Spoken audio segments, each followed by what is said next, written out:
L'égalité est un droit illusoire. Nulle puissance humaine ne saurait la convertir en un fait. Au travers de l'histoire, nombreuses sont les femmes ayant combattu pour leurs droits. Toutefois, s'il nous paraît possible de la toucher du doigt, cette même égalité est-elle une réalité ? Olympe de Gouges a écrit en 1791 la Déclaration des droits de la femme et de la citoyenne. L'égalité homme-femme et la quête de la parité sont des revendications vieilles de 250 ans. L'acquisition du droit de vote ou encore la promulgation de l'égalité professionnelle sont indéniablement des preuves que la lutte n'a pas été vaine. Pourtant, il nous faut garder une vision cartésienne. Nombreux sont les vestiges de la société patriarcale qui persistent, et les déconstruire nous prendra du temps. Si l'équité demeure une idéologie qu'il nous faut chérir et préserver, la parité, elle, souffre d'une époque versatile et commence à s'essouffler. Parler de parité, c'est parler de sexe. Une case puis une seconde. Mais en existe-t-il seulement deux ? Parler de parité, c'est admettre qu'entre nous, il y a un monde. Mais ne sommes-nous pas censés parler d'égalité ?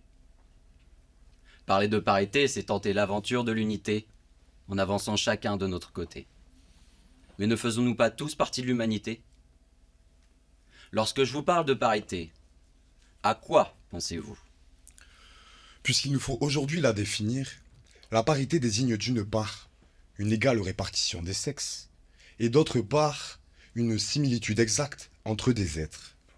Si elle suppose à première vue une parfaite harmonie, paradoxalement plutôt que d'être le ciment qui les lie, elle place, comme sur un plateau d'échecs, les hommes d'un côté et les oppose aux femmes qui sont de l'autre. En 2022, d'après le Centre national du cinéma, dans le court-métrage de nos vies, seulement 33% des films français sont réalisés par des femmes. Il y a 2 semaines, Justine Triet est devenue seulement la 2e femme de l'histoire à remporter le César de la meilleure réalisation. Le film de nos vies avance, mais toujours beaucoup trop peu de place pour la femme. Je ne vous l'apprends pas. En 2022, l'INSEE nous apprend que parmi les travailleurs des métiers du numérique, 24% seulement sont des femmes. Les hommes restent donc une écrasante majorité.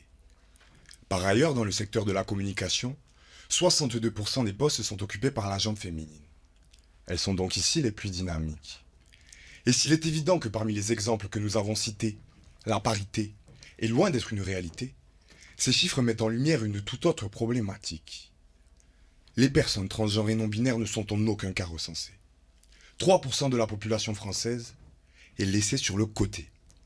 En somme, ni plus ni moins que 700 000 personnes. Alors oui, l'harmonie est rompue. Il est évident que nous ne sommes pas des êtres similaires et qu'il n'existe pas seulement de cases. Et donc, la parité, soi-disant la reine de l'inclusion, dépose à nos pieds sa couronne.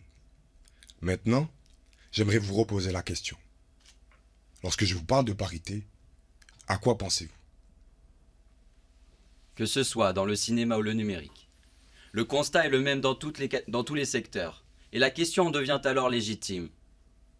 La parité est-elle toujours la promesse du meilleur ? Si nous ne correspondons pas aux quotas exigés, elle ne se montrera pas magnanime.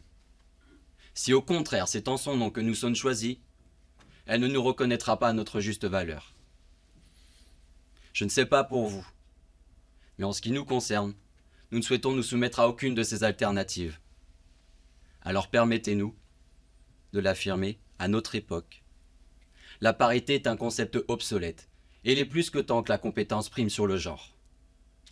C'est en ce sens que l'intelligence artificielle et nous partageons un point de vue similaire. En 2023, d'après France Travail, près de la moitié des entreprises de plus de 200 salariés font appel à l'intelligence artificielle quand il s'agit de recruter. Lorsque cette dernière ausculte un CV, elle s'assure de la bonne cohérence entre les exigences du poste et le parcours et les compétences de celui ou celle ayant candidaté. Mais elle ne s'attarde en aucun cas sur des détails aussi futiles que tous ceux qui touchent à notre identité. Ainsi, si son utilisation en venait à se démocratiser, il nous serait peut-être possible de croire en un futur qui ne soit pas aliéné. Si nous la présentons jusqu'ici comme une potentielle alliée, il s'agit là de rester impartial et de ne pas tirer de conclusions hâtives. Elle pourrait tout aussi bien se dresser comme un obstacle à nos libertés. Au regard de tous, l'IA pour nous faciliter la vie, semble être une solution attractive. Pourtant, d'après plusieurs études, à cause d'elle, 200 000 métiers du cinéma seraient menacés. Elle pourrait s'arrêter là, mais elle récidive. 51% des métiers du marketing pourraient être supprimés. L'intelligence artificielle est une promesse inéluctable, celle d'une transformation massive, et tous les secteurs, sans exception, se verront être bouleversés. Pourquoi faire un choix, celui d'une femme ou celui d'un homme? Si la performance est la finalité, l'IA se présente comme la candidate tout indiquée. L'égalité est un droit illusoire. Nulle puissance, humaine ou pas, Ne saurait la convertir en un fait. que nous réservera l'histoire? Demain, quels seront nos droits? Qui peut prétendre le savoir? La parité est un concept dépassé. Et son influence paraît absolue. Nous condamnera-t-elle? Où sera-t-elle notre salut? Qui peut prétendre le savoir? Aucun homme. Aucune femme. Si elle mérite qu'on combatte pour elle, L'égalité reste un droit illusoire.